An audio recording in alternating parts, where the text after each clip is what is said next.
podcasts or listening to some of your favorite people speak, what are some other tips you can give?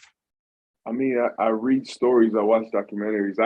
I see stories though. Like that's how my mind works. Like if you Mm-hmm. tell me, if we start talking, like we talked about the podcast and this whole process that you've gone through trying to start this podcast and trying to keep it going.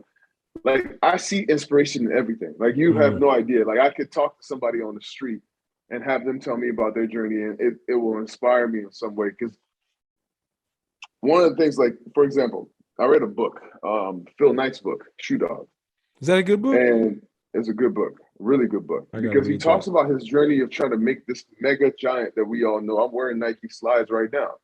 And we're all wearing it, but we don't understand what it was. And I think if you understand how these things came to be, then you know that your journey is no different. So he has this dream and this vision. And he was a guy who was a ski bum, this and drugs. Like he was just trying to figure out his life. And Wow. someday he had this dream that came to him in some way, fashion, right? He's like, I want to do this thing. And it wasn't even like there were so many things along the way where he should have stopped, or he could have stopped, or Could it's have like stopped. didn't have any money and trying to figure out this and da da da da da da da. All of a sudden, like towards the end of the book, I'm sorry to ruin it, y'all, but towards the end of the book, obviously, he's like, yo, I'm a billionaire now. Do you know what he says at the end? That was the coldest line. What he said. Damn, I wish I could do it all over again. That's the Wow. paradox of life.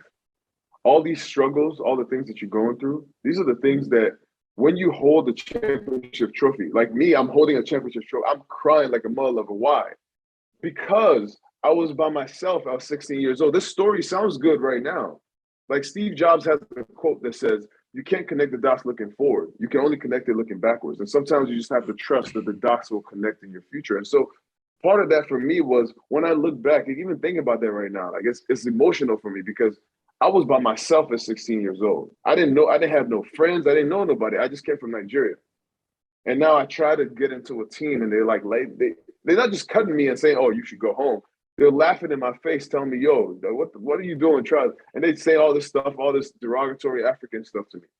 Like that's what I went through. Wow. And so when I start to fight and I start to work towards that dream, like I was doing it with anger. Like I was doing it with pain in my heart. Like, yo, nah, I'm not gonna be the last one.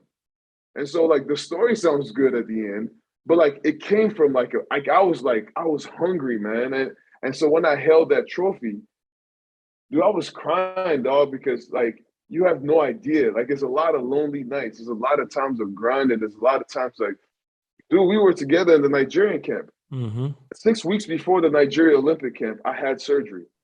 Like I'm training for the camp. I'm in shape. I'm doing everything I had to do. I'm like, man, I feel something in my knee that I had to have surgery. And I tell the doctor, yo, what I got to do to be ready for the Nigeria Olympic camp?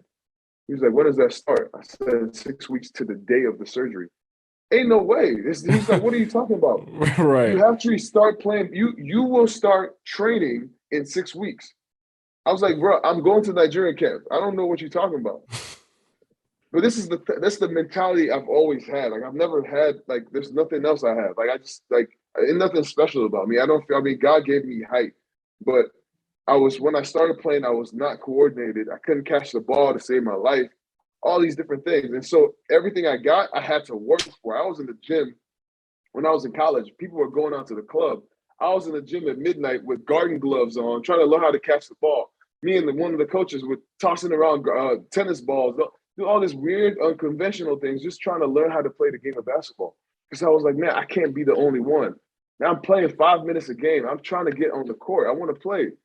And so these are things that this is the journey, right? Like you don't get to like, and even after that, I still had bad games. And I'm like, man, like, what do I do? How do I get better? I'm going to the coach crying, like, man, dude, I can't do this no more. This is my journey, man. This is how it went.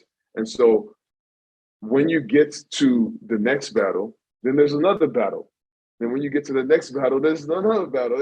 It's just like each new journey is a battle of its own. And so I think that I want people to understand that so they don't feel alone.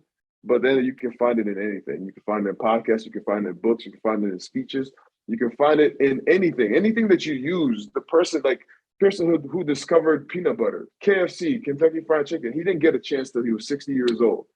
He was telling everybody in the world he had the best fried chicken. He didn't get a chance till he was 60 years old. Like, if you ever read his story, it's the craziest thing. And now you see it all over the world and you take it for granted. Like, everybody who's achieved anything great has gone through some challenges. And so when you understand that, you understand that you're no different. When you, that's powerful, man. That's